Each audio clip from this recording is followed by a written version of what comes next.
নমস্কাৰ দুপৰ সংবাদ ষ্টুডিঅ'ত ৰশ্মিতা গোস্বামী আৰম্ভণিতে এক বিগ ব্ৰেকিং নিউজ শিৱসাগৰ ভটিয়াপাৰত গেছ নিৰ্গমন বন্ধ হৈছে সম্পূৰ্ণ 16টা দিনৰ পিছত সফলতাৰে সম্পূৰ্ণ হৈছে rig capping blue out preventer আঁতৰাই দিছে এতিয়া ৰিগ ক্যাপিং বন্ধ হৈছে ৰিগৰ পৰা নিৰ্গত হোৱা গেছ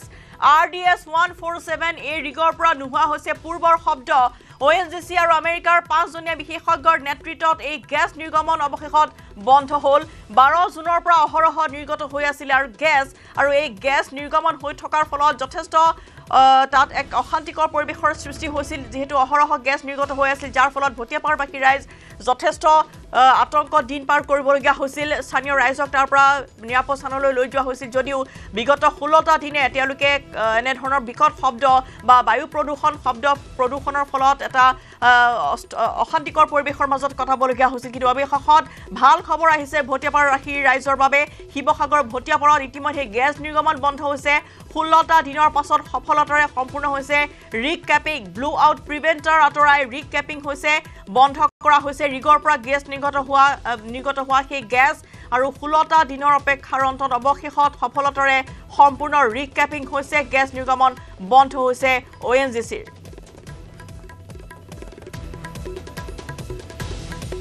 ব্লু আউট প্ৰিভেন্টাৰ আঁতৰাই ৰিগ ক্যাপিং বন্ধ হৈছে ৰিগৰ পৰা নিৰ্গত হোৱা গেছ অহৰহ গেছ নিৰ্গত হৈ থকাৰ ফলত ভটিয়াপাৰবাসী ৰাইজৰ মাজত যথেষ্ট এক আতংকময় পৰিবেশ বিৰাজ কৰিছিল যেহেতু বিকট শব্দ বায়ু প্ৰদূষণ শব্দ প্ৰদূষণৰ ফলত স্থানীয় ৰাইজ যথেষ্ট এনেদৰে অশান্তিৰ মাজত কটাবলগীয়া হৈছিল দিন আৰু সমান্তৰালভাৱে বিভিন্ন সমস্যা দেখিবলৈ পোৱা গৈছে যে স্থানীয় যিসমূহ ৰাইজ আছিল তেওঁলোকৰ মাজত কণ শিশুৰ পৰা বৃদ্ধলৈ চৰ্ম ৰোগকে আদি কৰি বিভিন্ন ৰোগৰ তাত উদ্ভৱ হোৱা পৰিলক্ষিত হৈছিল ৰোগত আক্ৰান্ত হৈছিল স্থানীয় ৰাইজ আৰু সমান্তৰালভাৱে ভটিয়াপাৰত এই গেছ নিৰ্গমন বন্ধ কৰিবলৈ আমেৰিকাৰ পৰা বিশেষজ্ঞৰ দল তালৈ আহিছিল তাৰ পিছতো কিন্তু বহু দিন ধৰি 4 পৰা 5 দিন ধৰি সেই আমেৰিকাৰ বিশেষজ্ঞ অহাৰ পিছতো সেই নিৰ্গমন বন্ধ কৰিব পৰা হোৱা নাছিল কিন্তু কালিৰ দিন ঘোষণা কৰা হৈছিল যে অতি শীঘ্ৰেই এই ৰিগ বন্ধ হ'ব বা নিৰ্গমন বন্ধ হ'ব আৰু অৱশেষত সেই দৃশ্য আহি পৰিছে আমি দেখুৱাইছো পোনপটীয়াকৈ নিউজ 18 এক্সক্লুসিভ ইতিমধ্যে 16টা দিনৰ পিছত গেছ নিৰ্গমন বন্ধ হৈছে শিৱসাগৰৰ ভটিয়াপাৰত 16টা দিনৰ পিছত সফলতাৰে সম্পূৰ্ণ হৈছে rig capping blue out preventer আঁতৰাই ৰিগ ক্যাপিং বন্ধ হৈছে ৰিগৰ পৰা নিৰ্গত হোৱা গেছ আৰু এয়া বিশেষজ্ঞৰ দল ONGCৰ বিশেষজ্ঞৰ দল লগতে আমেৰিকাৰ 5 জনীয়া বিশেষজ্ঞৰ দলৰ নেতৃত্বত যি অহৰহ তেওঁলোকৰ প্ৰচেষ্টা সেই প্ৰচেষ্টাৰ সফল ৰূপ আৰু এইখিনি মুহূৰ্তত পোনপটীয়াকৈ প্ৰদীপ গগৈ আছে প্ৰদীপ ভটিয়াপাৰবাসী ৰাইজে ভাল খবৰ যে 16টাৰ দিনৰ পিছত ইতিমধ্যে এই গেছ নিৰ্গমন বন্ধ হৈছে হয় এয়া সমগ্ৰ ভটিয়াপাৰবাসী তথা শিৱসাগৰবাসীৰ বাবে এটা ভাল খবৰ আজি এই 16 নম্বৰ দিনটোত এই যিটো অহৰহ গেছ নিৰ্গমন হৈ আছিলে ONGCৰ RDS 147 এই নম্বৰ ৰিগটোত আজি গেছ নিৰ্গমন বন্ধ কৰিবলৈ সক্ষম হৈছে অৱশেষত সফলতাৰে ক্যাপিং কৰিছে এই ৰিগটো কালি তেওঁলোকে ৰিগটোৰ বিভিন্ন অংগসমূহ যন্ত্ৰাংশসমূহ তেওঁলোকে স্থানান্তৰ কৰিছিলে আঁতৰাই দিছিলে আৰু আজি পুৱাৰ ভাগতে BOP-টো সফলতাৰে আঁতৰাই দিয়ে তাৰ পিছতে সফলতাৰে ক্যাপিং কৰিবলৈ সক্ষম হৈছে কোনো ধৰণৰ বৰ্তমান আচলতে যি ধৰণৰ শংকা কৰা হৈছিলে অগ্নিকাণ্ডৰ সূত্ৰপাত হ'ব পাৰে নেকি তেনে ধৰণৰ সকলো শংকা দূৰ কৰি অৱশেষত সফলতাৰে ONGCৰ বিশেষজ্ঞ দল আৰু আমেৰিকাৰ পৰা অহা 5 জনীয়া বিশেষজ্ঞ দলটোৱে লগ লাগি যৌথভাৱে আজি ক্যাপিং কৰিবলৈ সক্ষম হৈছে ইতিমধ্যে ভিজুৱেল আমি দেখুৱাইছো কি ধৰণে আচলতে শেষ মুহূৰ্তত ক্যাপিং কৰা হ'ল যাৰ বাবে বৰ্তমান ইয়াত স্থানীয় যিসকল লোক আছে তেওঁলোকে স্বস্তিৰ নিশ্বাস এৰিছে মই দেখুৱাইছো গেছ নিৰ্গমন বন্ধ কৰিবলৈ সক্ষম হোৱাৰ লগে লগে বৰ্তমান স্থানীয় লোকো এই মুহূৰ্তত এই ৰিগটোৰ সমীপলৈ আহিছে বৰ্তমানৰ ৰিগটো যি স্থানত আছিলে সেই স্থানলৈ কাকো যাবলৈ দিয়া হোৱা নাই সৰ্বসাধাৰণ নাগৰিকক কিন্তু যিখিনিলৈকে দিছে সেইখিনিলৈকে আহিছে মই স্থানীয় লোক আছে ভাষ্যলম দাদা অৱশেষত আজি ক্যাপিং কৰিবলৈ সক্ষম হৈছে প্ৰথমে মই নিউজ অসমলৈ ধন্যবাদ জ্ঞাপন কৰিছোঁ আপোনালোকে আহি বাতৰিটো কভাৰ কৰাৰ কাৰণে আৰু আজি খুব সুন্দৰকৈ আমি এটা স্বস্তিৰ নিশ্বাস লৈছোঁ কাৰণ কিয় এই আমি আজি 15-16 দিন সময় যিটো আমি এটা অৱস্থাত আছিলোঁ মানসিকভাৱে যথেষ্ট ডিপ্ৰেছন হৈ গৈছিলোঁ এই অৱস্থাৰ পৰা এতিয়া মুক্তি পাইছোঁ আৰু দ্বিতীয় কথা হ'ল এই জেগাত অসমৰ মাননীয় মুখ্যমন্ত্ৰী তেখেতে আহি সম্পূৰ্ণ পৰ্যবেক্ষণ কৰি গৈছে আৰু অসমৰ এটা সজাতি দলে আহি অসম চৰকাৰৰ নেতৃত্বত অসম চৰকাৰৰ নেতৃত্বত আহি তেওঁলোকে পৰ্যবেক্ষণ কৰিছে আৰু যিটো ধৰক আমেৰিকাৰ বিশেষজ্ঞ দল আহিছিলে তেওঁলোকে আমি গম পোৱা মতে ইতিমধ্যে কাম সমাপ্ত কৰি তেওঁলোক পুনৰ উভতি গৈছে এতিয়া মূল কথা হ'ল যি অঞ্চলত এই অৱস্থাটো হ'ল ইয়াৰ পৰা যিখিনি আহিবলগীয়া দিনত আমাৰ সমস্যা হ'ব পাৰে বিভিন্ন ধৰণৰ গ্লোবেল ৱাৰ্মিঙৰ পৰা আদি কৰি বিভিন্ন ধৰণৰ আমাৰ কৃষিজীৱী শ্ৰমজীৱী মানুহৰ এটা জেগা হয় প্ৰায় ৯৯% মানুহে কৃষিজীৱী আৰু শ্ৰমজীৱী মানুহ এতিয়া আটাইতকৈ গুৰুত্বপূৰ্ণ কথা হ'ল এই কৃষিজীৱী মানুহসকলৰ এটা ডাঙৰ সমস্যা তেওঁলোক সন্মুখীন হ'ব আহিবলগীয়া দিনত যিহেতু খেতি বাতিৰ ক্ষেত্ৰত এই যিটো ৰাস্তা যিটো স্থান এই স্থানেদি আমাৰ বিভিন্ন ধৰণৰ খেতিয়কসকল ট্ৰেক্টৰ চেক্টৰলৈ তেওঁলোকে কঠীয়া পৰাৰ ক্ষেত্ৰত অহা যোৱা কৰে যিহেতু ৰাস্তাটো বন্ধ কৰি ৰাখিছিলে এই কঠীয়া পৰা যিটো আমাৰ সময় ইতিমধ্যে সময়টো আমাৰ উকলি গ'ল আৰু এতিয়া এই কৃষকসকলে তেওঁলোকৰ বছৰেকৰ যিটো তেওঁলোকৰ উপাৰ্জনৰ মূল তেওঁলোকৰ সূত্ৰ কৃষি এই কৃষি ক্ষেত্ৰত যে সম্পূৰ্ণ তেওঁলোক মানে লোকচান হৈছে সেইটো নিশ্চিত আৰু আমি অসমৰ মাননীয় মুখ্যমন্ত্ৰীক আহ্বান জনাওঁ জিলা প্ৰশাসনক আহ্বান জনাওঁ যে তেওঁলোকে আহি অনুসন্ধান কৰি উপযুক্তভাৱে এই ক্ষতিগ্ৰস্ত লোকসকলক খেতিপণ দি তেওঁলোকে আমাৰ এই দুখীয়া নিচলা মানুহসকলক যাতে উদ্ধাৰ কৰে সাহায্য পুঁজিৰ পৰা ২৫,০০০ টকাকৈ দিয়াৰ ঘোষণা কৰা হৈছিল গতিকে সেই টকাসমূহ সেই ভুক্তভোগী ৰাইজে এতিয়ালৈকে লাভ কৰিছেনে হয় মুখ্যমন্ত্ৰী সাহায্য পুঁজিৰ পৰা ২৫,০০০ টকাকৈ তেওঁলোকক এককালীনভাৱে যিসকল ক্ষতিগ্ৰস্ত তেওঁলোকক দিয়াৰ ব্যৱস্থা কৰা হৈছে আৰু অধিকাংশ ক্ষতিগ্ৰস্ত পৰিয়ালে সেই সাহায্য পাইছে ২-১ যদিও বঞ্চিত হৈ আছে তাৰ বাবে প্ৰশাসনে ব্যৱস্থা ল'ব বুলি ইতিমধ্যে আমাক জনাইছে আৰু এটা কথা জনাব বিচাৰিছোঁ অহা ২৯ জুনত ক্ষমা কৰিব অহা ২৯ তাৰিখে এই স্থানলৈ মুখ্যমন্ত্ৰী ডক্টৰ হিমন্ত বিশ্ব শৰ্মা পুনৰ আহি ৰাইজৰ সৈতে মত বিনিময় কৰাৰ কথা আছে তেওঁ আহে নাহে আমি এতিয়া নিশ্চিতভাৱে ক'ব নোৱাৰিম কিন্তু অহাৰ কথা তেওঁলোকে সদৰি কৰিছিলে একাংশ বিষয়ববীয়া চৰকাৰী বিষয়ববীয়াই কিন্তু বৰ্তমান যিহেতু গেছ নিগমন ৰোধ হৈছে গতিকে আহিব নাহিব নাজানো কিন্তু এই মুহূৰ্তত মই দেখুৱাইছোঁ ইয়াৰ যিসকল স্থানীয় ৰাইজ আছে তেওঁলোকে যথেষ্ট স্বস্তিৰ নিশ্বাস এৰিছে বাইদেউ এই বিকট শব্দটো আজি বন্ধ হৈছে হয় সম্পূৰ্ণ 16 দিনৰ পাছত আজি আমাৰ শব্দৰ যিটো প্ৰদূষণ সেইটো স্বস্তি নিশ্বাস পেলাইছোঁ কিন্তু হ'লেও আমাৰ যিখিনি প্ৰস্তাৱ আমি হাতত লৈছিলোঁ ডিচি ছাৰক আমি যিখিনি জনাইছিলোঁ সেইখিনি ক্ষতিপূৰণৰ কাৰণে আমি বাট চাই ৰম যিহেতু আমি এই আজি গেছ নিৰ্গমন হ'ল বুলিয়ে আমি ক্ষান্ত নাথাকোঁ যিদিনালৈকে আমাৰ ক্ষতিপূৰণ নাপাম সেইদিনালৈকে আমি জাগ্ৰত হৈ থাকিম আৰু বিশেষকৈ আমাৰ ছাত্ৰ ছাত্ৰীসকলৰ যিখিনি ক্ষতি হ'ল সেই ক্ষতিখিনি একোৱে পূৰাব নোৱাৰে পঢ়াখিনি আজি 16টা দিনে সিহঁতি কোনো কিতাপ পত্ৰ পঢ়িব পৰা নাই সেয়েহে এতিয়াতো ইউনিট পৰীক্ষা পাতি গ'ল সিহঁতি বহিছেগৈ পৰীক্ষাত বহিছেগৈ কিন্তু কি লিখিছে সিহঁতি জানে কাৰণ ঘৰত অকণমান পঢ়িব পৰা নাই সেই ক্ষয়ক্ষতিখিনি কোনো চৰকাৰে হওক প্ৰশাসনেই হওক বা ONGCয়ে হওক শ্ৰীকৃষ্ণ আগৰৱালাই হওক কোনোদিন সেই ক্ষতিখিনি পূৰাব নোৱাৰে সেই ক্ষতিপূৰণখিনি আমাক দিব লাগিব ভৱিষ্যত উঠি অহা ছাত্ৰ ছাত্ৰীখিনি ভৱিষ্যত সিহঁতি শেষ কৰি পেলাইছে তাৰ ক্ষতিপূৰণ আমাক দিব লাগিব হয় নিশ্চয় উচিত ক্ষতিপূৰণ বিচাৰিছে স্থানীয় ৰাইজে আমি পুনৰ আপোনাৰ সৈতে সংযুক্ত হ'ম কিন্তু ইতিমধ্যে গেছ নিৰ্গমন প্ৰক্ৰিয়া যি অহৰহ চলি আছিল সম্পূৰ্ণ 16টা দিনৰ অন্তত অৱশেষত এই নিৰ্গমন অৰ্থাৎ গেছ যি নিৰ্গমন হৈ আছিল সেয়া অৱশেষত বন্ধ হৈছে আমি দেখুৱাইছোঁ তাৰ দৃশ্য য'ত আচলতে ONGCৰ বিশেষজ্ঞ আৰু আমেৰিকাৰ বিশেষজ্ঞৰ নেৰানেপেৰা প্ৰচেষ্টাৰ অন্তত এই গেছ নিৰ্গমন অৱশেষত বন্ধ হৈছে 16 দিনৰ পিছত সফলতাৰে সম্পূৰ্ণ হৈছে ৰিকেপিং যিটো কোৱালিৰ দিনটোত কোৱা হৈছে যে ৰিকেপিং কৰা হ'ব বা এইখন যি সম্পূৰ্ণ এই গেছ নিৰ্গমন বন্ধ কৰিবলৈ যেনে ধৰণৰ ব্যৱস্থা গ্ৰহণ কৰা হৈছিল সেই সকলো ব্যৱস্থা কালিৰ দিনটোৰ ভিতৰতে সম্পন্ন হৈছে আৰু আজিৰ দিনটোৰ পৰা সেই যি বিকট শব্দৰ যি আচলতে প্ৰাবল্য আছিল আৰু সমান্তৰালভাৱে দেখিবলৈ পোৱা গৈছিল যে প্ৰদূষণ নিয়ন্ত্ৰণ পৰিষদৰ ৰোষত পৰিছিল ONGC যিটো বিকট শব্দ আৰু শব্দ প্ৰদূষণ বায়ু প্ৰদূষণৰ ফলত স্থানীয় ৰাইজৰ আৰু বিশেষকৈ শিক্ষাৰ্থীসকলৰ যথেষ্ট ক্ষয়ক্ষতি হয় তেওঁলোকৰ কিতাপ পত্ৰ নষ্ট হ'ল তেওঁলোকে পৰীক্ষা যিটো দিয়ে সময় গতিকে এই সময়ছোৱাতো তেওঁলোকৰ যি পঢ়াৰ যথেষ্ট ক্ষতি হোৱা পৰিলক্ষিত হৈছে লগতে খেতি বাৰীত তেওঁলোকৰ বিনষ্ট হৈছে বহু খেতি পথাৰ এনেদৰে আৰু কঠীয়া যিসমূহ আছিল সকলো নষ্ট হোৱা বুলি ইতিমধ্যে স্থানীয় ৰাইজে জনাইছে গতিকে এনেধৰণৰ কেতবোৰ সমস্যাৰ সন্মুখীন হ'বলগীয়া হৈছিল ভটিয়াপাৰবাসী ৰাইজ আৰু তেওঁলোকে ইতিমধ্যে উল্লেখ কৰিছে যে যিখন স্মাৰক পত্ৰ তেওঁলোকে আয়ুক্তলৈ প্ৰেৰণ কৰিছে সেই স্মাৰক পত্ৰত যিসমূহ তেওঁলোকৰ চৰ্ত আৰোপ কৰা হৈছে সেইসমূহ যাতে অতি শীঘ্ৰেই পূৰণ কৰিব লাগে আৰু সমান্তৰালভাৱে এই দিনটোৰ পিছতে আজিৰ এই ক্ষণৰ পিছতে তেওঁলোকে স্বস্তি নিশ্বাস পেলাইছে বন্ধ হৈছে এতিয়া ৰিগৰ পৰা নিৰ্গত হোৱা গেছ আৰু RDS 147 এই ৰিগৰ পৰা অহৰহ যিটো গেছ নিৰ্গত হৈ আছিল আৰু এতিয়া গেছ নিৰ্গমন বন্ধ হৈছিল বিগত সময়ছোৱাত বিভিন্ন জাতীয় দল সংগঠনে এই ৰিগৰ খনন বন্ধ কৰিবলৈ প্ৰতিবাদী কাৰ্যসূচী ৰূপায়ণ কৰা পৰিলক্ষিত হৈছিল আৰু এই প্ৰতিবাদী কাৰ্যসূচী চলি থকাৰ মাজতে গেছ নিৰ্গমন বন্ধ কৰিবলৈ অহৰহ প্ৰচেষ্টা বিশেষজ্ঞৰ তৰফৰ পৰা চলি আছিল যদিও এতিয়া সেয়া সক্ষম হোৱা নাছিল কিন্তু আজি সেই ভাল খবৰটো ইতিমধ্যে ভটিয়াপাৰবাসী ৰাইজে লাভ কৰিছে গেছ নিৰ্গমন ইতিমধ্যে বন্ধ হৈছে ONGC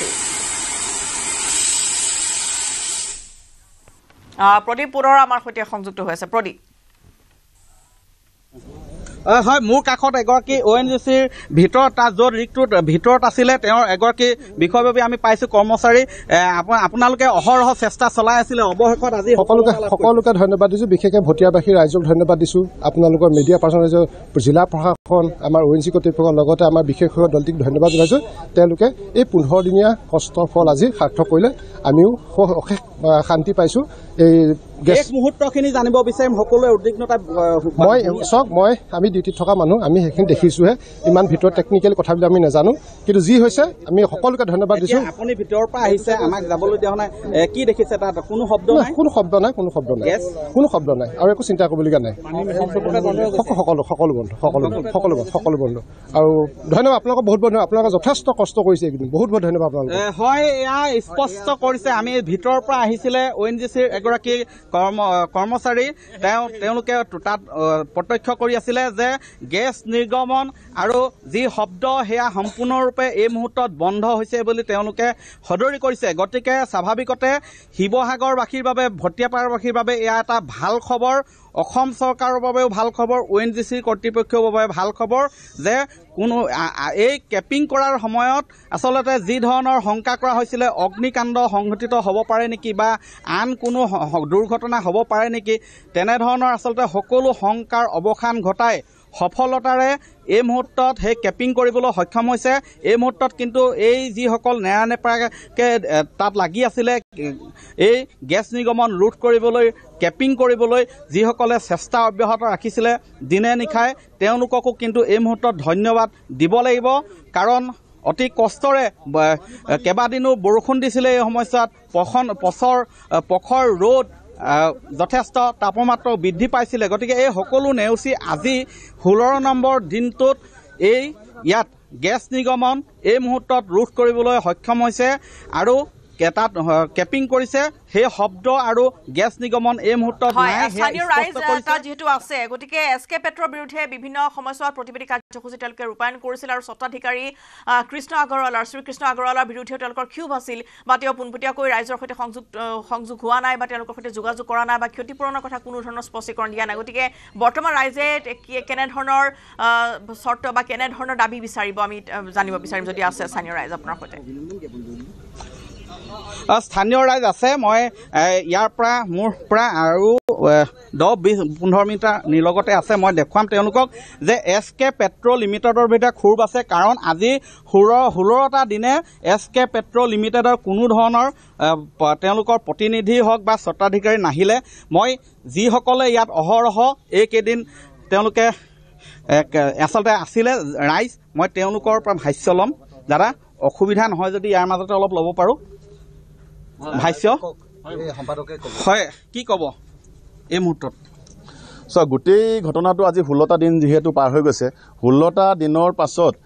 এই 16টা দিন ভটিয়াপাৰ গাঁৱৰ ৰাইজৰ এটা অভিশপ্ত যে 16টা দিন পাৰ হৈ গৈছে ইতিমধ্যে এটা ভাল খবৰ পাইছোঁ যে গেছ নিৰ্মাণ ইতিমধ্যে বন্ধ হৈছে কিন্তু 16টা দিনত এই ভটিয়াপাৰবাসী ৰাইজৰ ভটিয়াপাৰৰ এই গোটেই ক্ষতিগ্ৰস্ত এলেকাটো ইমান মানে এটা অকল্পনীয়ভাৱে মানুহৰ লোকচান হ'ল মানুহৰ স্বাস্থ্যৰ অৱনতি ঘটিলে মানুহ হস্পিটেলাইজ হ'বলগীয়া হ'ল নিশ্চয় উচিত ক্ষতিপূৰণ এতিয়া স্থানীয় ৰাইজে বিচাৰিছে আৰু এটা ভাল খবৰ যে গেছ নিৰ্গমন ইতিমধ্যেই বন্ধ হৈছে ভটিয়াপাৰত আৰু এইখিনি মুহূৰ্তৰ মন্ত্ৰী জয়ন্ত মল্লবৰুৱাৰ এখন সংবাদমেল পোনপটীয়াকৈ লৈ গৈছো ইউনিট দিবৰ কাৰণে তলত লিখা আছে ইউনিটৰ নাম্বাৰো লিখা আছে ফিজিকেল টাৰ্গেট ডিউৰিং 22-23 20টা ইউনিট 20টা ইউনিট দিবৰ কাৰণে তেওঁলোকে এডভাৰটাইজ কৰিছিল আসাম ট্ৰিবিউন কাকতত প্ৰথমবাৰ এডভাৰটাইজ কৰোঁতে তাৰ এপ্লিকেশ্যন অত্যন্ত অকমান আহিলে কেইখনমান আহিলে তেওঁলোকে আকৌ কেনচেল কৰি তাত লিখিও দিছে ইয়াতে যদি চাই ইয়াতে লিখা আছে লিখি দিছে যে it is for the general notice that due to non-receipt of sufficient number of applicants for the expression of interest, for the bankable scheme for assistance of entrepreneur of establishment of the commercial dairy farm during year, by demand number hereby stand cancel. তাৰমানে এবাৰ তেওঁলোকে advertise দি কোনো মানুহে আবেদন কম কৰিলে নকৰিলে তাৰপিছত আকৌ এবাৰ আবেদন কৰিছে 20টা ইউনিটৰ কাৰণে আৰু ইয়াত স্পষ্টভাৱে লিখা আছে যে ইয়াত কেনেকৈ ডায়েৰী ফাৰ্মৰ লোন পায় এইটো লোন গ্ৰেণ্ড মিনছ লোন এইটো ইয়াত লিখিছে যে লোন ফ্ৰম কমাৰ্চিয়েল বেংক 40% 40% বেংকৰ পৰা লোন ল'ব লাগিব বেনিফিচিয়াৰী কণ্ট্ৰিবিউশ্যন 30% 30% বেনিফিচিয়াৰীয়ে ইনভেষ্ট কৰিব লাগিব and assistance from government including training কষ্ট 30% আৰু ট্ৰেইনিং কষ্ট 30% গভৰ্ণমেণ্টে দিব আৰু সেইটোকে আমি সাবসিডি বুলি কওঁ এই যে গোটেই 1,64,88,000 এই স্কিমটো তেওঁলোকে একদম প্ৰপাৰ মডেল স্কিম হিচাপে এডভাৰটাইজ কৰিছিল এই এডভাৰটাইজ কৰোঁতে মোৰ পত্নীৰ মালিকাধীন যিটো কোম্পানী বা মোৰ পত্নীয়ে তাত আবেদন কৰিছিল এই আবেদন কৰোঁতে আটাইতকৈ ইণ্টাৰেষ্টিং কথাটো হ'ল যে বহুত মানুহে কৈছে আমি দুখীয়াৰ ভাত মাৰি ল'লে বেলেগ মানুহক দিব পাৰিলেহেঁতেন ইয়াতে ইউনিট আছিল 20টা আবেদন কৰিছিল 16খন এখন আবেদন কেনসেল কৰিলে 20 জনক দিবৰ কাৰণে 20 জন মানুহে আবেদনে নকৰিলে 15 জন মানুহ আৰু আপোনালোকে শুনি আচৰিত হ'ব যে এইটো লবৰ কাৰণে তেতিয়া কৃষি মন্ত্ৰী আছিল অতুল বৰা ডাঙৰীয়া মই অতুল বৰা দেৱলকক ক'ব লগাৰ কোনো প্ৰয়োজন নাছিল কিয় এই কাৰণে আছিল যে ইয়াত আবেদনে কৰিছে 16 জনে দিব ওলাইছে 20 জনক আৰু এজনে আবেদন কৰা এজনৰ কেনসেল হ'ল তেওঁৰ কিবা ডকুমেণ্ট শ্বৰ্ট আছিল বাকি 15 জনক দিছে এই 15 জনৰ লিষ্টখন আপোনালোকে টিভিত অলৰেডি ওলাইছে মই লিষ্টখনো দি দিছোঁ আৰু তাৰ আগত চালে হ'ল আবেদনৰ তেওঁলোকে লিখিয়ে দিছে যে ইউনিট কেইটা আছিল তলত আপুনি যদি প্ৰথম এডভাৰটাইজমেণ্টত চাই তাৰ তলতে লিখা আছে যে ফিজিকেল টাৰ্গেট ডিউৰিং 22-23 20 ইউনিট তাৰমানে 20 জন মানুহক দিবৰ কাৰণে এই এডভাৰটাইজটো কৰিছিল এই এডভাৰটাইজটোত 16 জন মানুহে আবেদন কৰিছিল এজনৰ আবেদন কিবা কাৰণত তেওঁৰ ডকুমেণ্ট চাগে নাছিল কেনসেল হ'ল 15 জনক দিলে ইয়াতে কোনোবাই আবেদন কৰিলে যোনে আবেদন কৰিছে তেওঁৱে পালেহেঁতেন আৰু মোৰ পত্নীয়ে যেহেতু ডায়েৰী ফাৰ্ম আৰু ইয়াতে ডায়েৰী ফাৰ্ম কৰিবৰ কাৰণে এক্সিষ্টিং ডায়েৰী ফাৰ্ম থাকিব লাগিব এই ডায়েৰী ফাৰ্মখন আপগ্ৰেড কৰিবৰ কাৰণে তেওঁলোকে লোন দিব আৰু লোন ল'বৰ কাৰণে বেংকে আপোনাক লোন দিব লাগিব বেংকে লোন দিলে তেওঁলোকে বেংকলৈকে সাবসিডিটো পঠাই দিব সাবসিডি পইচাটো বেংকলৈকে পঠাই দিব মানে ইয়াত ক'ত ভুল কৰিলে মই সেই কথাটো বুজি নাপালোঁ আৰু এইটো কোনো দুখীয়া মানুহৰ যে কোনোবাই পাবলগীয়া বঞ্চিত কৰি তেওঁ পাইছে তেতিয়াও ক'লোহেঁতেন যে ইয়াত আবেদন কৰিলে আৰু 5 জনে পালেহেঁতেন আবেদনে নাহিলে মানে এনেকুৱা এটা বাতৰি তেওঁলোকে জানে এই গোটেই কাগজখিনি তেওঁলোকৰ ওচৰত আছে এই কাগজখিনি তেওঁলোকৰ আছে এইখন বজাইছে মানে তাৰ আগৰখনো আছে এইখনটো পেপাৰত তেওঁলোকে দেখুৱাইছে মোৰ পত্নীৰ নাম থকাটো দেখুৱাইছে গতিকে এইখনো আছে আগত 20টা যে ইউনিট আছিল 20টা ইউনিটৰ যে 15টাই দিব পাৰিলে এই কথাটো তেওঁলোকে জানে কিন্তু মানুহজনৰ ইণ্টেনশ্যনটো এনেকুৱা যে তেওঁলোকে ইণ্টেনশ্যনেলি মোৰ ভাৱমূৰ্তি নষ্ট কৰিবৰ কাৰণে কাম কৰি আছে মই তেওঁলোকক এই কথাখিনি সিদিনাখন খুব সুন্দৰকৈ বুজাই দিলোঁ যে এই আচল কথাটো এইটো এনেকৈ ৰাজসাহায্য লৈছে এইটো নিয়ম আৰু ইয়াত কোনো দুখীয়া মানুহক মানে বঞ্চিত কৰি কোনো প্ৰাপ্য মানুহক বঞ্চিত কৰি লোৱা নাই আনকি প্ৰাপ্য মানুহে নোলালে যে কোনোবা আবেদন কৰা প্ৰাপ্য মানুহ নোলাল তাৰপিছত সেইকাৰণে মই কৈছিলোঁ যে যিবিলাক মানুহে এইবিলাক কথালৈ খুব খুচৰি থাকে সেইবিলাক মানুহৰ ব্যক্তিগত জীৱন বা সামাজিক জীৱনবিলাকো মই সিদিনাখন আন কাৰ্ড বজাবলৈ কৈছিলোঁ যে আন কাৰ্ড বজাওক যে আপোনালোকৰ যদি সাহস আছে বজাওক যিজন মানুহে মই তাত লিখি দিছিলোঁ যে চালনীয়ে বেজি খাই গাত ফুটা আছে বুলি চালনীৰ গোটেই দেহটোতে ফুটা থাকে এইটো তেওঁ দেখা নাপায় সেই সংবাদ গোষ্ঠী প্ৰতিদিন সংবাদ গোষ্ঠীটোৰ গোটেই দেহটোতে ফুটা আছে মালিকৰ পৰা চিফ এডিটৰৰ পৰা তেওঁলোকৰ মানে এই যিখন এংকৰ ওলাই তেওঁৰ পৰা সকলোৰে দেহত ফুটা আছে ইমানেই ফুটা আৰু মইতো দায়িত্ব সহকাৰে ক'ব পাৰোঁ যে যিদিনাখনৰ পৰা বিজেপি দলত যোগদান কৰিছোঁ সেইদিনাখনৰ পৰা কোনো ধৰণৰ বেয়া কাম কৰাৰ নজিৰ কোনো দেখুৱাব নোৱাৰে, কোনো তথ্য দিব নোৱাৰে। আৰু কংগ্ৰেছ দলত যেতিয়া আছিলোঁ তেতিয়া কংগ্ৰেছ দলৰ কাৰণে কিছুমান এনেকুৱা কাম কৰিছিলোঁ যিবিলাক কামে আজিও আমাক টানি থাকে। কংগ্ৰেছ দলে তাৰ দায়িত্ব ল'ব লাগিব। আমি কংগ্ৰেছ দলত যেতিয়া আছিলোঁ, যুৱ কংগ্ৰেছ কৰিছিলোঁ, তেতিয়া বহুত এনেকুৱা কামক আমাক জড়িত কৰা হৈছিল যিবিলাকৰ দায়িত্ব কিন্তু কংগ্ৰেছ দলে ল'ব লাগিব, কাৰণ কংগ্ৰেছ দলত থকাৰ কাৰণে এইবিলাক কৰিব লগা হৈছিল। বিজেপি দলত অহাৰ দিনাখনৰ পৰা 2015 চনৰ পৰা 10 বছৰ হ'ল গৌৰৱেৰে ক'ব পাৰোঁ যে কোনো ধৰণৰ বেয়া কামত, কোনো ধৰণৰ অনৈতিক কামত, কোনো ধৰণৰ বেয়া ব্যৱস্থাৰ মাজত সমাজক হানি কৰা কাম, ৰাষ্ট্ৰক হানি কৰা কাম এটাও কৰা নাই আৰু ভৱিষ্যতেও নকৰোঁ। আৰু সেইকাৰণে ইমান সগৌৰৱে নিজৰ কথাখিনি কোৱাৰ স্পষ্টতা আছে, ক'ব পাৰোঁ, কৈছোঁ। যিটো সংবাদ গোষ্ঠী প্ৰতিদিনে এই ধৰণৰ নিউজ বনাইছে তেওঁলোকক মই ক'ব খুজিছোঁ, আজিও কম যে তেখেতসকলৰ ৱেবছাইটত তেখেতসকলৰ স্বত্বাধিকাৰী তেওঁৰ নিজৰ এটা ডাটা উঠাই থৈছে। আপোনালোকে নেটত চালে পাব। স্বত্বাধিকাৰী লিখি থৈছে যে তেওঁ কি লিখিছে, Jayanta Barua proudly introduced himself as a great grandson of legendary Hemchandra Barua. তাৰমানে তেওঁ পৰিণাতি লিজেণ্ডাৰী হেমচন্দ্ৰ বৰুৱাৰ গ্ৰেট গ্ৰেণ্ডছন বুলি তেওঁ গৌৰৱ অনুভৱ কৰে। কিন্তু তেখেতে প্ৰমাণ কৰি দেখুৱাওক যে জয়ন্ত বৰুৱা আমাৰ সকলোৰে শ্ৰদ্ধাৰ অসমৰ ভাষাৰ জনক হেমকোষৰ অভিধানৰ প্ৰণেতা হেমচন্দ্ৰ বৰুৱাৰ তেওঁ কি হয়? তেওঁ গ্ৰেট গ্ৰেণ্ডছন হয় নেকি? পৰিণাতি হয় নেকি? মই কৈছোঁ যে তেওঁ কোনো পৰিণাতি নহয়। গোটেই অসমক আভুৱা ভৰি, গোটেই মানুহক আভুৱা ভৰি তেওঁ পৰিণাতি বুলি কৈ তেওঁৰ গোটেই বজাৰখন সমাজৰ লগত চলাই আছে। তেওঁ গ্ৰেট গ্ৰেণ্ডছন, তেওঁ পৰিণাতি। হেমচন্দ্ৰ বৰুৱা কিমান শ্ৰদ্ধাৰ মানুহ, অসমৰ জাতীয় জীৱনৰ, অসমৰ সাহিত্যৰ এনেকুৱা এজন শ্ৰদ্ধাশীল ব্যক্তি। সেইজন ব্যক্তিৰ পৰিণাতি নাম লৈ ইমান বেয়া কাম কৰি পৰিণাতিৰ নাম লৈ থকাটো আচলতে অসমীয়া জাতিৰ কাৰণে লজ্জাজনক। তেওঁ কওক, মই তথ্য সহকাৰে মই কৈছোঁ যে হেমচন্দ্ৰ বৰুৱাৰ কোনো পৰিণাতি নাই, কোনো বায়'লজিকেল পৰিণাতি গ্ৰেট গ্ৰেণ্ডছন নাই, গতিকে তেওঁ কোনো বায়'লজিকেল গ্ৰেট গ্ৰেণ্ডছন নহয়। গতিকে এনেকুৱা এটা ইমান যাৰ জীৱনৰ পৰিচয়টোৱে ভুৱাৰে আৰম্ভ হৈছে, যাৰ জীৱনৰ পৰিচয়টো, যাৰ আইডেণ্টিটি, মোৰ যদি পৰিচয়টোৱে ভুৱাৰে আৰম্ভ হয় তেতিয়াহ'লে সেই মানুহজন কিমান বেয়া হ'ব পাৰে। এতিয়া মই গৌৰৱেৰে কওঁ যে মই চান্দকুচীয়া মল্লভোজৰ বৰুৱা, নলবাৰীৰ চান্দকুচীয়া মল্লভোজৰ বৰুৱা বংশৰ ল'ৰা। মোৰ বংশক লৈ গৌৰৱ কৰোঁ। এইটো মই বংশৰ হয় কাৰণে গৌৰৱ কৰিব পাৰোঁ। তেওঁ কৈছে যে পণ্ডিত মানে আমাৰ শ্ৰদ্ধাৰ, সকলোৰে শ্ৰদ্ধেয়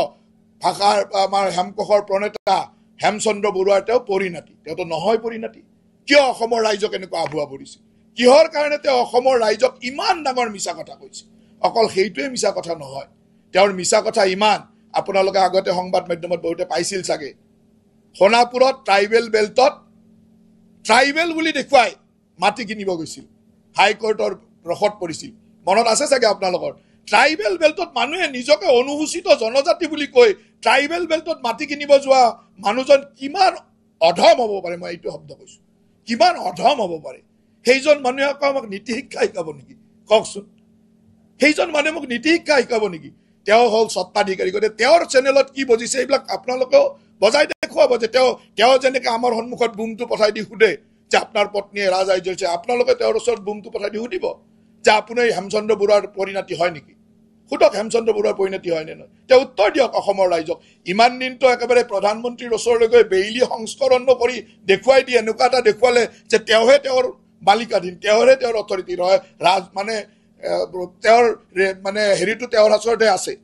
তেওঁতো পৰিণাতি নহয়। গতিকে তেনেকুৱা আভুৱা ভৰা মিছা কথা কোৱা মানুহ এজন কিমান বেয়া হ'ব পাৰে, সমাজ জীৱনৰ কাৰণে কিমান কুলসিত হ'ব পাৰে, সেই কথাটো আপোনালোকে জানিব লাগে। আৰু মই জানিবৰ কাৰণে কথাটো কৈছোঁ, মোৰ এইবিলাক কোৱাৰ ইণ্টেনশ্যন নাছিল। কিয়? আমি ৰাজনীতি কৰা মানুহ, আমি যেতিয়া চৰকাৰী কামত থাকোঁ আমাক কেতিয়াবা সমালোচনা কৰক, আমাৰ ক'বলগীয়া একো নাই। এটা মোৰ পত্নীয়ে কিবা ব্যৱসায় কৰিছে, সেই ব্যৱসায়লৈকে, মোৰ পত্নীৰ ব্যৱসায়লৈকে যেতিয়া যাব তেওঁলোকৰ তেতিয়া সঁচা কথাবিলাক উন্মোচন কৰিব লগা হয়। মোৰ ল'ৰা ছোৱালীলৈকে যেতিয়া যাব তেতিয়া তেওঁলোকৰ সঁচা কথাবিলাক উন্মোচন কৰিব লগা হয়। আৰু সেইকাৰণে মই কৈছোঁ,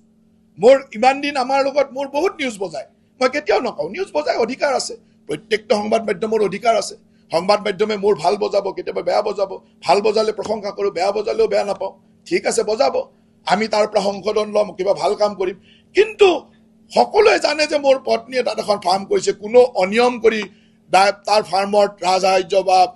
হেৰি লোৱা নাই বেংকৰ লোন লৈছে লোন লৈ তাত ছাবচিডি পাইছে তাৰপিছত তেওঁ তাৰ আগতেও এপেক্স বেংকৰ লোন লৈছিলে তাৰ আগতেও ফাৰ্মখন এষ্টাব্লিছ কৰাৰ সময়ত এপেক্স বেংকৰ লোন লৈছিলে তেতিয়াও নেটফ্ৰীৰ পৰা ছাবচিডি পাইছে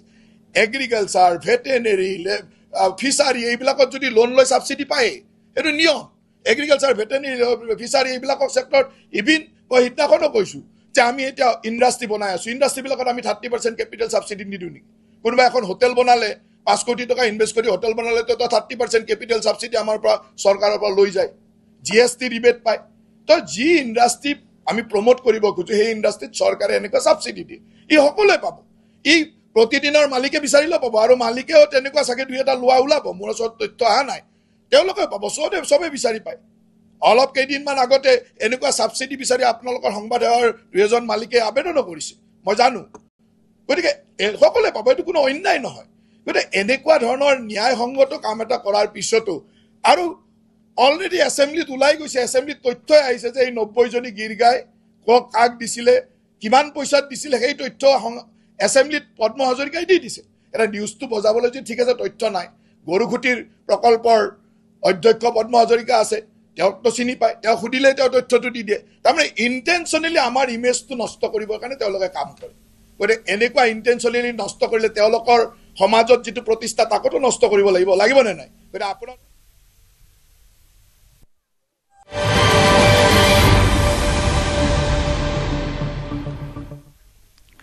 খবৰলৈ আগবাঢ়িছোঁ ডিব্ৰুগড়ত কৃত্ৰিম বানে লৈছে ভয়ংকৰ ৰূপ কৃত্ৰিম বানত নলাত উটি গ'ল পৌৰ নিগমৰ এক্সেভেটৰ লিয়াপুলত মুখ্য নলাত উটি যোৱা এক্সেভেটৰখন গছত বান্ধি ৰক্ষা কৰিলে পৌৰ নিগমে পানীত একাকাৰ হৈ পৰিছে পদপথ সকলো মেয়ৰ চৌকত পাত্ৰৰ ঘৰৰ কাষতে খান্দি থোৱা গাঁতত পৰিছে শিক্ষাৰ্থী বাট পথ ঘৰ দুৱাৰ জলমগ্ন হৈ পৰাৰ লগতে প্লাবিত হৈ পৰিছে শিক্ষানুষ্ঠান তথা বিভিন্ন কাৰ্যালয় কৃত্ৰিম বানত বুৰ গৈছে মাৰোৱাৰী হিন্দী হাইস্কুল পানীৰ মাজতে বিদ্যালয়খনত চলিছে পাঠদান ইফালে পানীৰ প্ৰকোপ বৃদ্ধি পোৱাত পাঠদান এৰি বৰষুণত তিতি বুৰি জলমগ্ন বিদ্যালয়খনৰ ডেস্ক বেঞ্চ নিৰাপদ স্থানলৈ স্থানান্তৰ কৰাত ব্যস্ত শিক্ষাৰ্থীৰ লগতে শিক্ষকসকল কেইবাখনো বিদ্যালয়ে উভতাই পঠিয়াই দিছে শিক্ষাৰ্থীক ইয়াৰ সমান্তৰালকৈ ঘৰৰ ভিতৰত পানীৰ মাজত আবদ্ধ হৈ পৰিছে ৰোগীসহ লোক ইফালে ধাৰাসাৰ বৰষুণৰ ফলত খনিকৰত উভালি পৰিছে প্ৰকাণ্ড গছ ৰাজপথত প্ৰকাণ্ড গছ উভালি পৰি ব্যাহত হৈ পৰিছে যাতায়াত নেৰানেপৰা বৰষুণ তথা কৃত্ৰিম বানত প্ৰায় স্তব্ধ হৈ পৰিছে ডিব্ৰুগড়ৰ জনজীৱন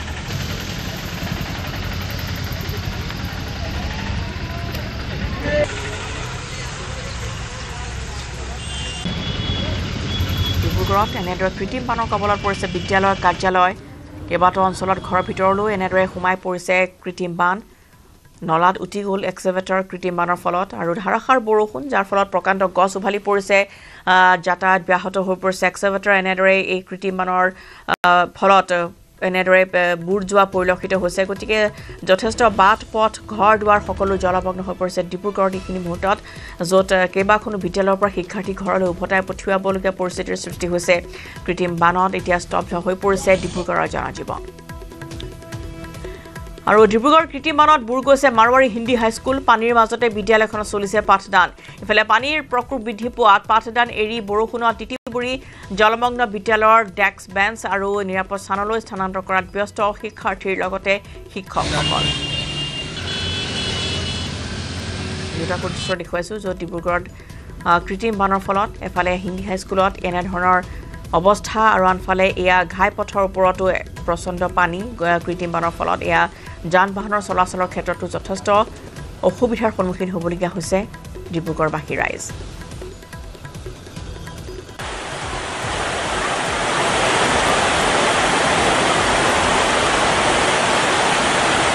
শিক্ষাৰ্থীসকল ইতিমধ্যে ঘৰমুৱা হোৱা পৰিলক্ষিত হৈছে আৰু ডেস্ক বেঞ্চ ইতিমধ্যে কৃত্ৰিম বানৰ কবলত পৰিছে পাঠদান এই বৰষুণৰ মাজতে কৰা হৈছে যদিও বৰ্তমান সেই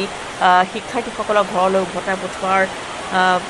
চেষ্টা কৰা হৈছে আৰু বৰষুণত তিতি এনেদৰে ডেস্ক বেঞ্চ বচোৱাত ব্যস্ত হৈ পৰিছে এইসকল শিক্ষাৰ্থী যিহেতু স্কুলৰ ভিতৰতো পানী একাঠু পানীত এয়া স্কুলৰ শিক্ষাৰ্থী বিদ্যালয় কাৰ্যালয় সকলোতে একাঠু পানী যাৰ ফলত ডিব্ৰুগড়ত এনেধৰণৰ যথেষ্ট পৰিস্থিতি বেয়ালৈ যোৱা পৰিলক্ষিত হৈছে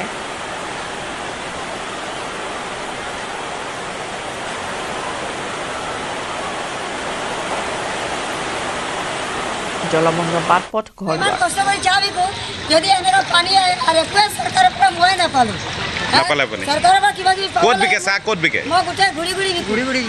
বিকে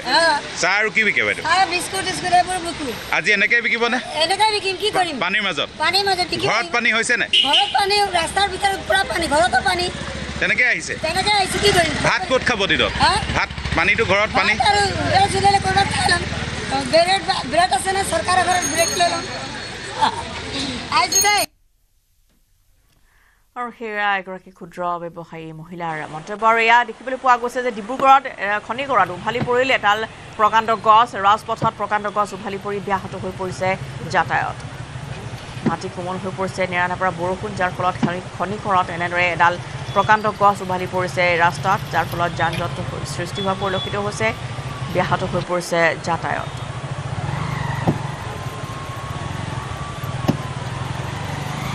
পথ মুকলি কৰিবলৈ হয়তো যথেষ্ট সময় প্ৰয়োজন হ'ব আৰু ডিব্ৰুগড়ৰ পৰা এইখিনি মুহূৰ্তত সেউতীয়া বান পৰিস্থিতিৰ সন্দৰ্ভত অধিক জনাব জেছিম আহমেদে জেছিম আমি জানিব বিচাৰিছোঁ যিহেতু ডিব্ৰুগড়ত এই কৃত্ৰিম বানৰ ফলত যথেষ্ট এটা পৰিস্থিতি দেখিবলৈ পোৱা গৈছে য'ত বিষম হৈ পৰিছে এইখিনি মুহূৰ্তত পৰিস্থিতি স্কুলৰ ভিতৰত কাৰ্যালয়ৰ ভিতৰত পানী এইখিনি মুহূৰ্তত কি পৰিৱেশ ডিব্ৰুগড়ত হয় ৰশ্মিতা আপুনি দেখিছে নিউজ 18 দৰ্শকসকলে দেখিছে মই পানীৰ মাজতেই আছোঁ তাৰমানে পানীয়ে পানী আৰু একো কোৱাৰ প্ৰয়োজন নাই ডিব্ৰুগড় বুলি ক'লে আজিৰ দিনটোত পানী আৰু পানীৰ বতৰা লৈ মই পুনৰ এবাৰ এই প্ৰতিবেদনত আপোনাৰ সৈতে নিউজ 18 দৰ্শকসকলৰ সন্মুখত আহিছোঁ আৰু এষাৰ কথা ৰশ্মিতা ইয়াতে কম মাননীয় মুখ্যমন্ত্ৰীগৰাকীৰ সপোনৰ দ্বিতীয়খন মহানগৰ কৰাৰ দ্বিতীয়খন ৰাজধানী কৰাৰ যি সপোন সেই সপোন বাস্তৱ হ'বলৈ গৈ আছে যদিও মহানগৰ প্ৰথমখন যেনেদৰে পানীত বুৰি থাকে দ্বিতীয়খন মহানগৰো এতিয়া পানীত বুৰিবলৈ ধৰিছে আৰু ইয়াৰ পৰা পৰিত্ৰাণ পাবলৈ আচলতে বিজ্ঞানসন্মত খুব উন্নত প্ৰকল্প লাগিব উন্নত চিন্তাধাৰা লাগিব নহ'লে মহানগৰ বা ৰাজধানী হ'ব কিন্তু পানীৰ মাজত বুৰ গৈ থাকিব ইয়া কিন্তু এতিয়া স্পষ্ট হৈ গৈছে এই ছবিবোৰে কিন্তু তাকেই কৈ আছে আজি আপোনালোকৰ নিউজ 18ৰ যিসকল দৰ্শক মই তেওঁলোকক পুৱাৰ পৰা বাতৰি দেখুৱাই আছোঁ ইজনৰ পাছত সিজন মানুহৰ খুব তেওঁলোকৰ যি অসহায় দুৰ্বিষহ জীৱনৰ ছবিবোৰ মই দেখুৱাই আছোঁ সেইসকল মানুহে কৈ আছে একজেক্টলি কি হৈছে কেনেকুৱা অৱস্থাত আছে তেওঁলোকে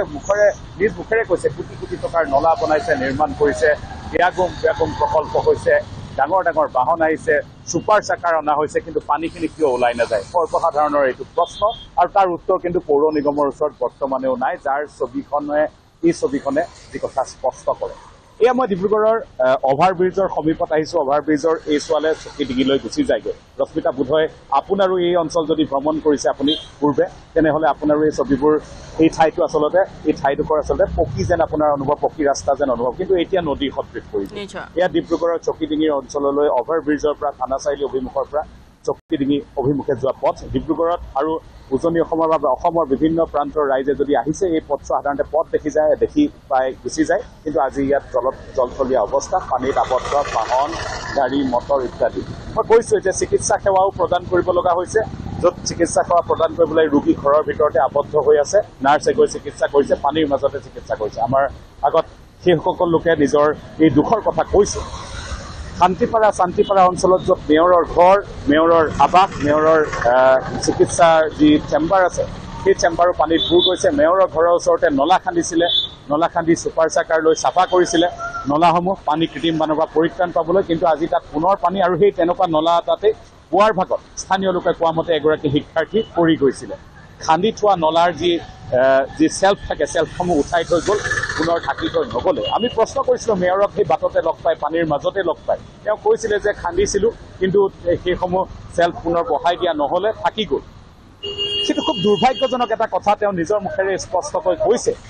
তাৰ উপৰি ডিব্ৰুগড়ত বিলাসী প্ৰকল্প এক্সকেভেটাৰৰ পৰা আদি কৰি আপোনাৰ এখন ছবি নালিয়া পুলৰ যিটো মুখ্য ডিব্ৰুগড়ৰ মাজেৰে নলা গৈছে মুখ্য নলা DTP ড্ৰেইন সেই ড্ৰেইনটোতে আবদ্ধ হৈ থকা তেওঁলোকৰ এখন এক্সকেভেটাৰ উটি গৈছিলে পৌৰসভাৰ পৌৰ নিগমৰ নিজৰ JCB এক্সকেভেটাৰে উটি গৈছে এই পানীৰ মাজত আৰু তাৰ পাছত তেওঁলোকে পথ বৰ্তমান মুকলি হৈছে নে সেই পথছোৱা বৰ্তমান মুকলি কৰি দিয়া হৈছে পোৱাৰ ভাগত অৱশ্যে সেয়া ডিব্ৰুগড় খনিকৰ অঞ্চল পৌৰ নিগমৰ বাহিৰৰ অঞ্চল তাত অৱশ্যে বৰষুণৰ প্ৰকোপৰ বাবে মাটিসমূহ ঢিলা হৈ যোৱাৰ বাবে সেই গছজোপা উভালি পৰিছিলে তেনেধৰণৰ ঘটনা হৈছে কিন্তু এই যদি যিখন ডিব্ৰুগড় মহানগৰৰ মাজমজিয়াৰ যিখন ছবি নালিয়াপুলৰ ড্ৰেইনটোৰ পৰা এস্কেভেটাৰ জেচিবি পৌৰসভাই নিজৰ ৰক্ষা কৰিব পৰা নাছিলে ৰছীৰে বান্ধি গছত যেনে তেনে বান্ধি সেইখন উদ্ধাৰ কৰি ৰক্ষা কৰি থৈছে এইসমূহ দৃশ্যই ডিব্ৰুগড়ৰ প্ৰকৃত ছবিখন সূচাই বৰ্তমান সময়ত উন্নয়নৰ প্ৰকৃত ছবিখন সূচাই ৰাইজৰ মই যদি কোনোবা এজন ব্যক্তিৰ মুখৰ আগত যদি কেমেৰাটো লগাই দিওঁ তেওঁ কিন্তু সেই কথাটোকে ক'ব এই মানুহে কৈ গৈছে যে যান বাহনত গৈছে চিঞৰি চিঞৰি গৈছে ভিজুৱেলসমূহত তেওঁলোকে ক'ব কৈছে মই দেখাওঁ ইয়াত ফুটপাথৰ ওপৰেদি এইসকল লোক যাব লগা হৈছে এইজন এজন লোক চাইকেলেৰে গৈ আছে ফুটপাথৰ ওপৰেদি গৈছে মুখ্য পথেৰে নহয় ফুটপাথেৰে যান বাহন চলিছে ডিব্ৰুগড়ত এতিয়া মই আৰু কাষলৈ আহিম লোকসকল আছে ৰশ্মিতা মই তেওঁলোকৰ ওচৰলৈ যাবলৈ চেষ্টা কৰিম ওচৰলৈ আহিম এজন ব্যক্তি আছে তেওঁ কথা নিজেই কম বুলি ভাবিছে দাদা অকণমান আপুনি আগবাঢ়ি আহিলে আমিও আগবাঢ়ি গৈছো দাদা কি ক'ব গোটেই এইটো এটা ৰাস্তা আছে মাজত হেৰি কৰি পাইপ দি একদম পুৰা হেৰি নালাটোত পলাব লাগিব তেতিয়াকে আপোনাৰ হ'ব নালা ৰাস্তা নাই কাৰণ পানীটো যিটো আছে পানী এটা অভাৱিত পানী ঢালিলে এইপিনে আহি যাব কিন্তু পানীটো এইপিনে নাযাব নদী পানী এনেকৈ গৈ আছে এইটো আপুনি কৰিব নোৱাৰে ইয়াত এনেকৈ কৰি মাজত এটা কিবা কৰি পাইপ দি বনাব লাগিব পাইপ দি ডাঙৰ পৰা হৈ আপোনাৰ ঘৰত পানী সোমাইছে নাই মোৰ ঘৰতে পানী সোমালে একো নহয় মোৰ ঘৰেই নাই হয় এইদৰে আচলতে লোকসকলে ক্ষোভত ভাগি পৰিছে ফাটি পৰিছে মই দেখুৱাম এইটো মুখ্য নলাটোৰকে কিমান ওপৰত পানী আছে ৰশ্মিতা এবাৰ চাওক এই দৃশ্য নিউজ 18ৰ দৰ্শকসকলক দেখাওঁ মই এইটো মুখ্য নলাৰ ওপৰত পানী আছে ফুটাসমূহ তলত থাকি গ'ল তাৰমানে পানীখিনি ওপৰত পানীৰ স্তৰটো ওপৰত আছে আৰু নলাসমূহ তলত থাকি গৈছে এনে অৱস্থাত ডিব্ৰুগড়ৰ উন্নয়নৰ ছবি নলা নিৰ্মাণৰ ছবি ওপৰত কিন্তু ধুনীয়া টাইলছ লগোৱা ফুটপাথ কিন্তু এইটো তাৰ তলত নলাটো কিন্তু তাৰ সন্মুখীন কাষতে এয়া পানী আপুনি চাওক কনষ্ট্ৰাকশ্যনৰ ক'ত ডিফেক্টিভ যিটো ইছ্যুটো য'ত মানে গোটেই কথাটো য'ত বিসংগতিটো আছে সেই বিসংগতিটো কিন্তু ইয়াতেই আছে আৰু যিসকল অভিযন্তা পৌৰ নিগমৰ অভিযন্তাই হওক বা হয় সেয়া ডিব্ৰুগড়ৰ শেহতীয়া যি পৰিস্থিতি দেখিবলৈ পোৱা গৈছে যে এনেধৰণে গছ উভালি পৰিছে ক'ৰবাত এনেদৰে মুখ্য পথৰ ওপৰতো একাঠু পানী যাৰ ফলত ডিব্ৰুগড়বাসী ৰাইজে এনেধৰণৰ নৰক যন্ত্ৰণা ভুগিবলগীয়া পৰিস্থিতিৰ সৃষ্টি হৈছে আৰু জেচিবিয়ে ইতিমধ্যে দেখুৱাই আছে যে কেনেধৰণৰ পৰিস্থিতিৰ সৃষ্টি হৈছে য'ত জেচিবিও এনেদৰে বানপানীত উটি গৈছে বা কৃত্ৰিম বানত উটি যোৱা পৰিলক্ষিত হৈছে বিভিন্ন ৰাইজে এতিয়া অভিযোগ উত্থাপন কৰিছে আৰু বিশেষকৈ যি ডিব্ৰুগড়ত শেহতীয়া বান পৰিস্থিতি সেয়া দিনক দিনে ক্ৰমান্বয়ে কমকচাৰী বাঢ়িহে গৈছে জেচি হয় নিশ্চয় ৰশ্মিতা মই এই যি পথসমূহ দেখুৱাইছিলোঁ ওপৰত ধুনীয়াকৈ টাইলছ লাগি আছে মই যদি এই দৃশ্যসমূহ দেখুৱাওঁ এইফালে আপুনি যদি ফুটপাথসমূহ চাই ফুটপাথসমূহৰ ওপৰত কিন্তু টাইলছ লাগি আছে তলত কিন্তু পানী ফুটাটোৱেই যি নলাৰ যি আবদ্ধ বাট সেই বাটেৰে পানী নাযায় যি হ'ব নিৰ্ধাৰিত বাট তাৰমানে এনেকুৱা কথা এটা তাৰমানে যে ড্ৰেইনৰ যি কনষ্ট্ৰাকশ্যন আছে কনষ্ট্ৰাকশ্যনত ডিফেক্ট আছে যিটো কাৰণে আচলতে পানীসমূহ প্ৰবাহিত নহয় যিসকল অভিযন্তা নিয়োগ কৰা হয় পৌৰ নিগমৰ অধীনৰ বা এই প্ৰজেক্টসমূহ আণ্ডাৰ কনষ্ট্ৰাকশ্যনত থকা প্ৰজেক্টসমূহ বা কনষ্ট্ৰাকশ্যনৰ কৰা প্ৰজেক্টসমূহৰ এই অভিযন্তাসমূহৰ ভূমিকাক লৈ যথেষ্ট ক্ষোভ আছে যিসকল সচেতন ব্যক্তি এজন লোক আছে আমি কথা হ'ম আমি তেওঁৰ লগত আমাৰ সতীৰ্থ সাংবাদিক আমি কথা হ'ম ডিব্ৰুগড়ৰ সন্তান কি ক'ব এই গোটেই যিখন 3টা বজাৰ পৰা বৰষুণ দিছিলে বোধহয় আৰু 4 ঘণ্টা 3 ঘণ্টা বৰষুণ 4 ঘণ্টাৰ ব্যৱধানত ডিব্ৰুগড়ৰ যিটো আচলতে এক ভয়াৱহ ছবি ডিব্ৰুগড়ত সৰুৰ পৰা ডাঙৰ হৈছে ইয়াৰ পৰা এটা কথা নিশ্চিতভাৱে ডিব্ৰুগড় পৌৰ নিগমে কাম কৰিছে চবে দেখিছে ডিব্ৰুগড় জিলা প্ৰশাসনে কাম কৰিছে চবে দেখিছে কিন্তু কামখিনি কৰিছে যে এই কামখিনি কৰা বিজ্ঞানসন্মত প্ৰযুক্তি ব্যৱহাৰ কৰিছে নকৰিছে এইটো আটাইতকৈ ডাঙৰ কথা কাৰণ নলাসমূহ নিৰ্মাণ কৰা হয় একে ৰাতিৰ ভিতৰত 102টা ঠাইতে জেচিবি লৈ নলা খন্দাৰ পিছত জালি বহাই পিচিচি কৰে নকৰে এইটো পিছৰ কথা জালি বহাই চাটাইং লগাই ঢালাই কৰি দিয়ে পূবৰ পৰা পানীখিনি পশ্চিমলৈ যাব নে পশ্চিমৰ পৰা পূবলৈ যাব উত্তৰৰ পৰা দক্ষিণলৈ যাব কোনো ধৰণৰ ক'তো ওখ চাপৰ নাই সকলো ফালৰ পৰা সমান যাৰ ফলত আলিলৈ পানীখিনি ওলাই আহে পথলৈ আৰু কেনি পানী যাব কোনো ধৰণৰ পৰিকল্পনা নাই এই পৰিকল্পনাৰ অভাৱতে ডিব্ৰুগড়ত এই ভয়াৱহ ছবি দেখিবলৈ পোৱা গৈছে আগতে এনেকুৱা নাছিলে এতিয়া অলপ দিনৰ পৰা যেতিয়া উন্নত প্ৰযুক্তি হ'ল বা ডেভেলপ কৰিবলৈ আগবাঢ়িলে চৰকাৰখনে তেতিয়াৰ পৰা ডিব্ৰুগড়ত প্ৰতিটো বৰ্ষতে ভয়াৱহ বান পৰিস্থিতি দেখিবলৈ পোৱা হ'ল অৰ্থাৎ নলা নৰ্দমা নিৰ্মাণ কৰিছে উন্নয়ন কৰিছে কিন্তু উন্নত প্ৰযুক্তিবিদ্যাৰ অভাৱ পৌৰসভাই যিমানেই নকওক ডিব্ৰুগড়ত নলা নৰ্দমা নিৰ্মাণ কৰিছে তেওঁলোকে নলা নৰ্দমা নিৰ্মাণ কৰিছে কাগজৰ পত্ৰই কিন্তু পৰিকল্পিতভাৱে নিৰ্মাণ নকৰাৰ ফল ডিব্ৰুগড়বাসীয়ে ভোগ কৰিছে আৰু এচাম সচেতন মানুহৰ জ্ঞানৰ অভাৱ বুলি ক'ব লাগিব কাৰণ আপুনি পথৰ কাষত থকা ঘৰসমূহ নলা কাষতে ঘৰ কোনোবাই বনাই দিছে উচ্ছেদ কৰিব পৰা নাই পৌৰ নিগমে তাতকৈ ডাঙৰ কথাটো ডিব্ৰুগড় যিটো মুখ্য নলাৰ ওপৰত মন্দিৰ আছে, ক'ৰবাত কাৰোবাৰ ঘৰ আছে, কাৰোবাৰ দেৱাল আছে, কিন্তু এইটো উচ্ছেদ কৰিব পৰা নাই। কাৰণ যোৱা অক্টোবৰখন মুখ্যমন্ত্ৰী নিজে আহি উপস্থিত হৈছিলে আৰু তেওঁ কোনো ধৰণৰ কাম তাত হস্তক্ষেপ কৰাৰ পিছত আজিলৈকে সুফল নাপালে। ডিব্ৰুগড়বাসীয়ে সৰ্বানন্দ সোণোৱালৰ ঘৰৰ কাষতে আজি পানী, তেওঁ সন্মুখ পদূলিতে আজি একাটো পানী হৈ আছে। কিন্তু আচলতে গোটেই পৰিকল্পনা অভাৱ বুলি ক'ব লাগিব ডিব্ৰুগড়ৰ এটা। হয়, সুপৰিকল্পনাৰ অভাৱ ডিব্ৰুগড় পৌৰ নিগমৰ ওচৰত, প্ৰশাসনৰ ওচৰত, যাৰ পৰিণতিত এই ভয়াৱহ ছবি পুনৰ এবাৰ কম। ৰশ্মিতা, এই কথাটো কিন্তু মই নাই কোৱা, সচেতন মহলে কৈ আছে, প্ৰত্যেকজন ব্যক্তিয়ে কৈ আছে, সৰ্বসাধাৰণ ৰাইজৰো মনত এই একেই প্ৰশ্ন। কথাটো হ'ল যে পৌৰ নিগমে অভিযন্তা নিয়োগ কৰিছে, একে ৰাতিৰ ভিতৰতে নলা সাজে, নলাটোৰ পানী ওপৰৰ পৰা তললৈ বৈ যায়, সেইখিনি কথাও অস্পষ্ট হৈ থাকে এই নলাসমূহ চালে। নিৰ্মাণ কৰি যোৱা আপুনি নলাটো যদি চাই, নতুনকৈ নিৰ্মাণ কৰি যোৱা নলাটো চাই, পানীখিনি কিন্তু অচল, পানীখিনি ৰৈ থাকে। সেই কথাটো কিন্তু খুব দুৰ্ভাগ্যজনক। অভিযন্তাগৰাকীক নিয়োগ কৰা হৈছে, প্ৰজেক্ট ছাইটত কাম কৰি চাই থাকিব লাগে। সেই বিষয়বোৰ আমি কিন্তু বাৰে বাৰে কওঁ যে আমি বাতৰিটো প্ৰকাশ কৰোঁ, কিন্তু এই বিষয়টো আমি কিন্তু দেখিছোঁ যে তাত কিন্তু কোনো বিশেষ গুৰুত্ব প্ৰদান কৰা হোৱা নাই, যাৰ বাবে এই পৰিস্থিতি যিসমূহ বিষয়ত গুৰুত্ব প্ৰদান কৰিব লাগে সেইসমূহত গুৰুত্ব প্ৰদান কৰা হোৱা নাই। আৰু এনেধৰণৰ অদূৰদৰ্শিতাৰ ফলতেই ডিব্ৰুগড়বাসী ৰাইজে এনেধৰণৰ এতিয়া এই দুৰ্ভোগ ভুগিবলগীয়া হৈছে কৃত্ৰিম বানত। আৰু মাত্ৰ ৩-৪ ঘণ্টাৰ এজাক বৰষুণৰ তাৰ ফলতেই ডিব্ৰুগড়বাসীৰ এই নৰক যন্ত্ৰণা।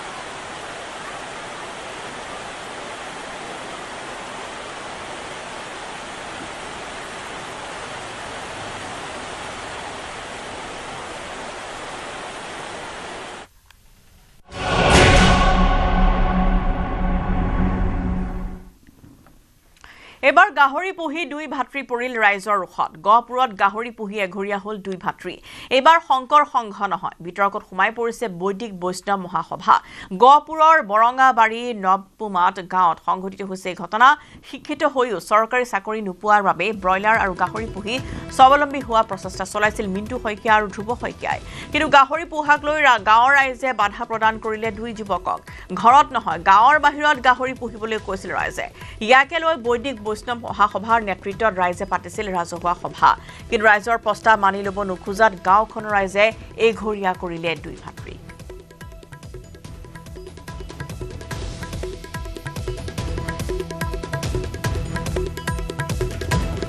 নিবনুৱাটো বহুত আছে,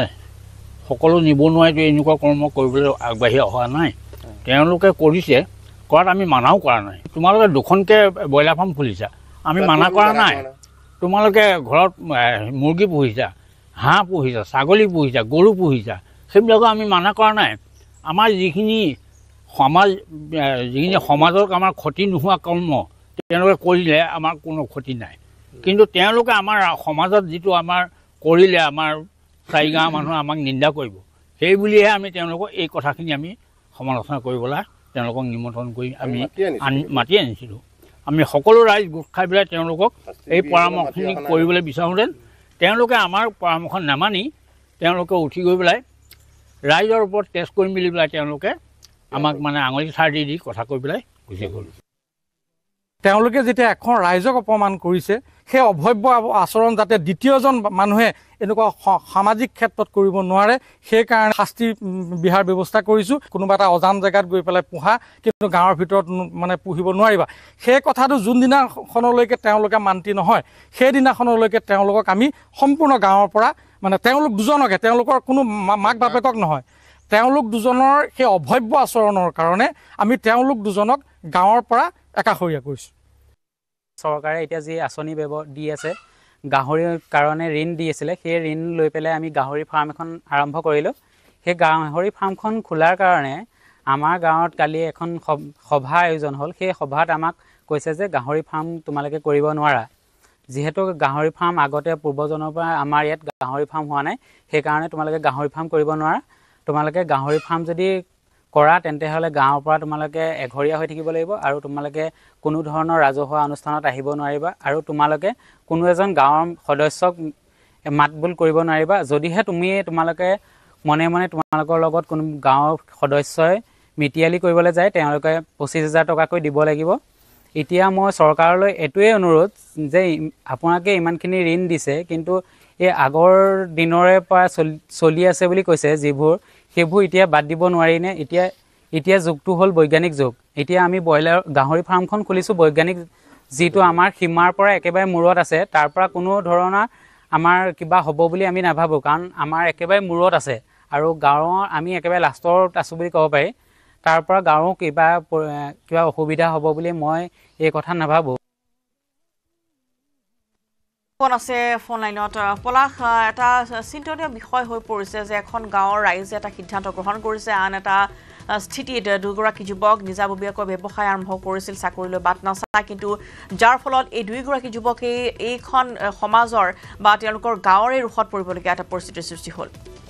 হয় ৰশ্মিতা এই ঘটনাটো সংঘটিত হৈছে গহপুৰৰ বৰঙাবাৰী নপমুৱা গাঁৱত দুগৰাকী উচ্চ শিক্ষিত যুৱক তেওঁলোক প্ৰথমে বহিৰাজ্যত আছিলে তাৰ পৰা কেইটামান টকা পইচা যোগাৰ কৰি ইয়াতে ব্ৰইলাৰ ফাৰ্ম আৰু গাহৰি ফাৰ্মৰ তেওঁলোকে ব্যৱসায় আৰম্ভ কৰিলে আৰু তাৰ পাছতে যিহেতু সামাজিক এক নীতি বা ৰীতিৰ দোহাই দি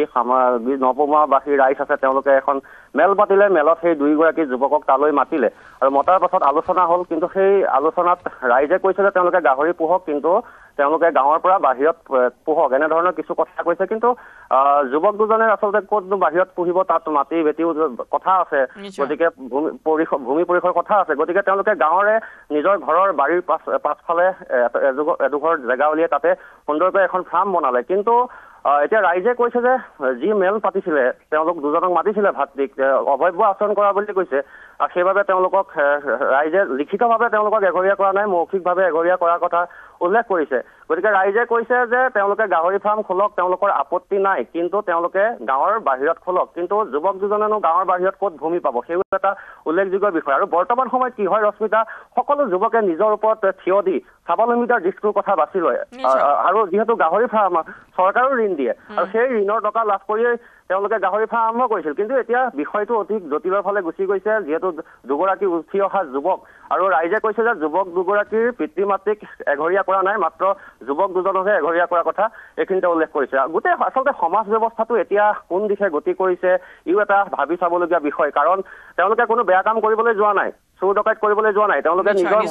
ঘৰতে থাকি আৰু বহিৰাজ্যত আছিল দুইগৰাকী গতিকে বহিৰাজ্যৰ পৰা তেওঁলোকে নিজৰ ঠাইত বা নিজৰ জন্মভূমিত কিবা এটা কৰাৰ সপোন পুহি আনিছিল গতিকে আলোচনাৰ মাজেৰে এই সমস্যা সমাধান কৰিব পৰা নাযায় নেকি বা ৰাইজে যদি এনেধৰণে আকুৰগুজ হৈ থাকে দুইগৰাকী যুৱকৰ আচলতে ভৱিষ্যত কি হ'ব তাৰ সেই বিষয়েও চিন্তনীয় হয় ৰাইজে কোৱা মতে তেওঁলোকৰ গাঁওখনত কিছুমান সামাজিক ৰীতি নিয়ম আছে সেই নীতি নিয়মখিনি ধৰি ৰখাৰ স্বাৰ্থত আচলতে গাহৰিৰ ফাৰ্মখন তেওঁলোকে আন ঠাইলৈ নিবলৈ কৈছে কিন্তু দুই পক্ষৰ যিহেতু সভাও বহিল সভাত কোনো মীমাংসালৈ নাহিল কাৰণ দুই পক্ষই আকুৰগুজ হৈ থাকিল যুৱক দুজনেও তেওঁলোকে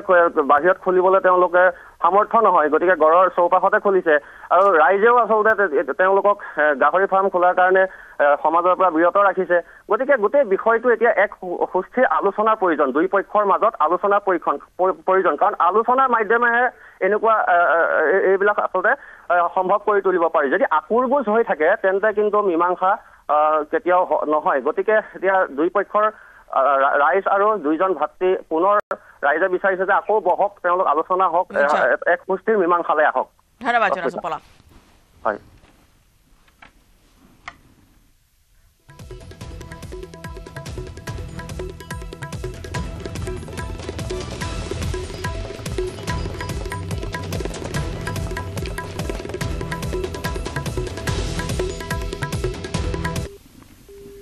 ফলে বুকাখাটৰ CRPF কেম্পত গ্ৰেনেড বিস্ফোৰণত জড়িত থকাৰ সন্দেহত এজনক গ্ৰেপ্তাৰ কৰিছে বুকাখাট আৰক্ষীয়ে গ্ৰেপ্তাৰ কৰা লোকজনৰ নাম হৈছে ৰূপজ্যোতি দাস বৃহস্পতিবাৰে নিশা গ্ৰেপ্তাৰ কৰে ৰূপজ্যোতি দাসক পুৱতি নিশা পৰ্যন্ত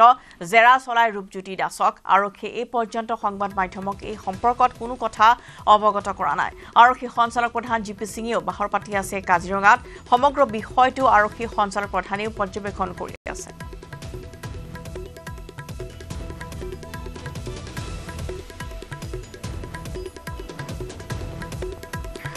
আৰু এনেধৰণে দেখিবলৈ পোৱা গৈছে যে ৰূপজ্যোতি দাস নামৰ এগৰাকী ব্যক্তিক বুকাখাটৰ CRPF কেম্পত জড়িত থকাৰ অভিযোগত গ্ৰেপ্তাৰ কৰিছে বুকাখাট আৰক্ষীয়ে গ্ৰেপ্তাৰ কৰা লোকজনৰ নাম হৈছে ৰূপজ্যোতি দাস বৃহস্পতিবাৰে নিশা গ্ৰেপ্তাৰ কৰা হয় ৰূপজ্যোতি দাসক পুৱতি নিশা পৰ্যন্ত জেৰা চলাই ৰূপজ্যোতি দাসক আৰক্ষীয়ে পৰ্যন্ত সংবাদ মাধ্যমক এই সম্পৰ্কত কোনো কথা অৱগত কৰা নাই আৰক্ষী সঞ্চালক প্ৰধান GP সিঙেও বাহৰ পাতি আছে কাজিৰঙাত সমগ্ৰ বিষয়টো আৰক্ষী সঞ্চালক প্ৰধানেও পৰ্যবেক্ষণ কৰি আছে